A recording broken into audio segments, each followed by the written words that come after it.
ফুল ফুটেছে দেখ জানি গরমকালে তো ফুল ফুটবে।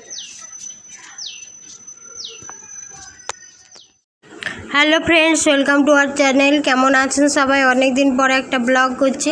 দেখুন শাড়ি পরেছি, কালো শাড়ি, তার সঙ্গে লাল ব্লাউজ পরেছি। ব্লাউজগুলো মানে নষ্ট হয়ে গেছে, সব নষ্ট মানে সব টাইট মোটা হয়ে গেলেই যা হয়, মানে ব্লাউজ সব বাতিলের খাতায়। তা ওই লাল ব্লাউজ, কালো শাড়ির সঙ্গে লাল ব্লাউজ পরে নিয়েছি। আর কি গরম, আর প্রচণ্ড গরম, তো রোদ প্রচণ্ড, ওই জন্যে সানগ্লাসটা পরেছি। তা আমাকে মানাচ্ছে না, শাড়ির সঙ্গে ভালো লাগছে না। সে যাই পারে হোক, রোদের জন্য পরেছি। তারপরে এই যে নার্সিংহোম থেকে আমরা এই একটা নার্সিংহোম থেকে অন্য নার্সিংহোমে যাব, একটু বাড়িও যাব এখান থেকে। চলুন, এই জায়গাটার নাম কুলটি থেকে যাচ্ছি। বেশি দেখা বাড়ি চলে এসছে, বাড়ি এসে 5 মিনিট হয়েছে। এসে মানে শাড়িটা চেঞ্জ করে নিয়ে তারপরে আজকাল আমাদের নার্সিংহোমে যাব না, আমাদের নিজেদের একটা নার্সিংহোম নিয়েছি, অনেকেই জানেন। ওখানে যাব না, বিকালে যাব। কিছু বাড়িতে কাজ আছে, আমার হাজব্যান্ডের কিছু কাজ আছে, ওই জন্য যাব। ঘরে এসেছি, তা ওই বিছানাটা একটুখানি চেঞ্জ করে নিচ্ছি, ধুলা হয়ে গেছে। ভাবছি এটা ভালো করে পেতে দিই।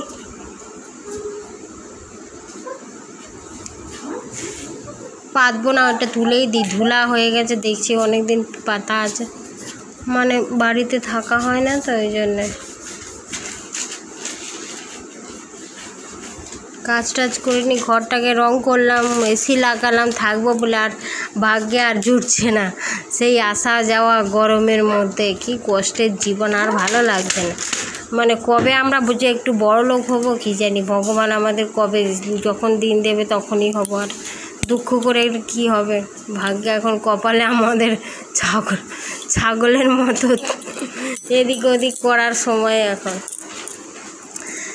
ঘরটা পরিষ্কার করে নিয়েছি, উপরটা এবার ঝাড় দিয়ে নিয়ে আর মোছামুছি করে নেবো, তারপরে স্নান করব। আমার মিনি গার্ডেন, ছোট গার্ডেনে যে জবা গাছটা লাগিয়েছিলাম, ফুল ফুটছে, বেশ ভালো লাগছে। আর লঙ্কা গাছ আছে, তারপরে এইদিকে আম গাছ আছে, এইগুলো বীজ থেকেই হয়েছে। আম গাছ, ওইটা হচ্ছে জাম গাছ, লঙ্কা গাছ, এসব আছে। তারপরে স্নান টান করে পূজাও হয়ে গেছে। আসার সময় একটু আম আর লিচু নিয়ে এসেছিলাম, ঠাকুরকে দেওয়া হয় না, ওই জন্য দিলাম, পূজা করলাম। আমি নিজেই পূজা করেছি। এসে আবার পূজা করলাম, বৃহস্পতিবারের পূজা, মানে 1 ঘন্টা আমাদের পূজা করতে হয়। এই যে প্রসাদ, পূজা করা হয়ে গেছে। আমটা দেখে মনে হচ্ছে মিষ্টি, আর ঠাকুরকে দিলে তো আরও মিষ্টি হয়ে যায়। প্রসাদ মানে তো অমৃত। এই নিচে নামছি, আমাদের সিঁড়িটা দেখুন কীরকম খাড়া একদম, বাবরে। আমার বাবু ওখানে কি করছে, ওখানে জল আসে, জল আসলে বুঝতে পারি। হাউস মানে হোম কানেকশান করা আছে, জলের করা আছে, টাঙ্কি লাগানো আছে, তো ওই জলটা খেলা করছে। আর এইদিকে পুকুমা আছে। এই রুমটায় এসে বসছি, এই রুমটা আমাদের মাঝখানে রুম, তো আমাদের বারান্দা নেই।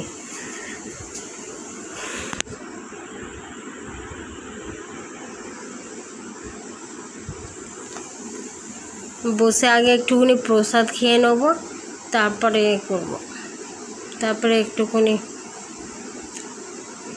তারপরে জলখাবার খাবো। আমটা মিষ্টি আছে।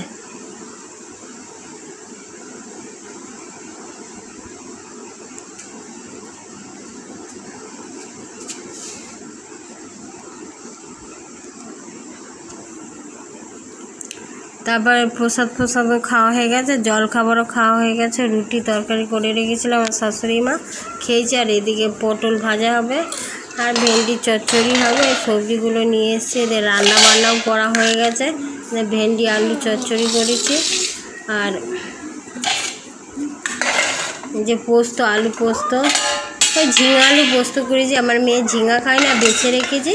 আর এদিকে হচ্ছে কলাই ডাল, বিউলির ডাল বলে না, এদিকে আমাদের এদিকে কলাই ডাল বলে। বিউলির ডাল করেছি, আমার হাজব্যান্ডের খুব পছন্দের ডাল একটা। তারপরে এই যে খাওয়া দাওয়া করে একটুখানি শুয়ে পড়েছিলাম। তারপরে আবার যাচ্ছি বিকালেই 4টে 4:30টের সময় বেরিয়ে গেছি আবার। ওখানে যেতেও মানে আমাদের নার্সিংহোমে যেতেও মানে 1 ঘন্টার মতো লাগে আমাদের বাড়ি থেকে, বার্নপুর থেকে জামুরিয়া জায়গাটা। এটা হচ্ছে আমাদের বাজার, বার্নপুর বাজার। এটা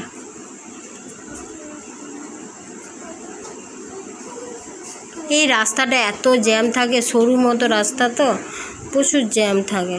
তারপরে আমাদের রাস্তা সেরে আসানসোল সেরে মানে জামুরিয়াতে ঢুকছি, দেখুন চারিদিকে মনে হচ্ছে গ্রামে ঢুকছি। জামুরিয়াতে ঢোকার রাস্তাটা এত ভালো লাগে কি বলবো, মানে হচ্ছে বাপের বাড়ি যাচ্ছে। আমার বাপের বাড়ি গ্রামে তো, ওই জন্য এখানটা ঢোকার সময় খুব ভালো লাগে।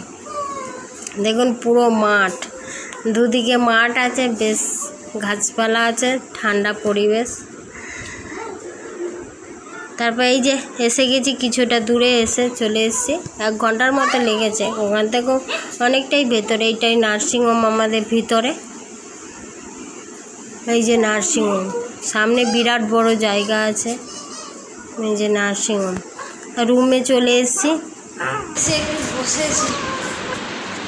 এদিকে একটু হাওয়া দিচ্ছে, তা বৃষ্টি হয়নি, এদিকে গরম আছে। এসি চালিয়ে এসে আজকে এত গরম, প্রচণ্ড গরম। তো এসে গেছি, দেখাচ্ছি আপনাদের, কালকে আবার দেখাবো। এই রুম, এখানে একটা পালং পাচ্ছে।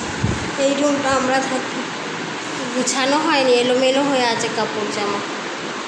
এইমাত্র এসে ব্যাগ সব আছে। এই দিকটা এরকম, বাইরেটা ওদিকে একটা বজরংবলীর মূর্তি আছে, মূর্তি বলছে। ওইদিকে সব রুম আছে, ওইদিকে এই রুমটাই শোবো। এই রুমটা একটু ঠান্ডা আছে। এটা অন্য ডাক্তার ছিল, আমরা এই রুমটাই থাকবো, ওই রুমটাই থাকবো না, প্রচণ্ড গরম। এইদিকেও একটা রুম আছে। ঠিক আছে, বাই। আপনারা সবাই ভালো থাকবেন, সুস্থ থাকবেন, আমাকে একটু সাপোর্ট করবেন। ঠিক আছে, বাই। আবার কালকে দেখা হচ্ছে।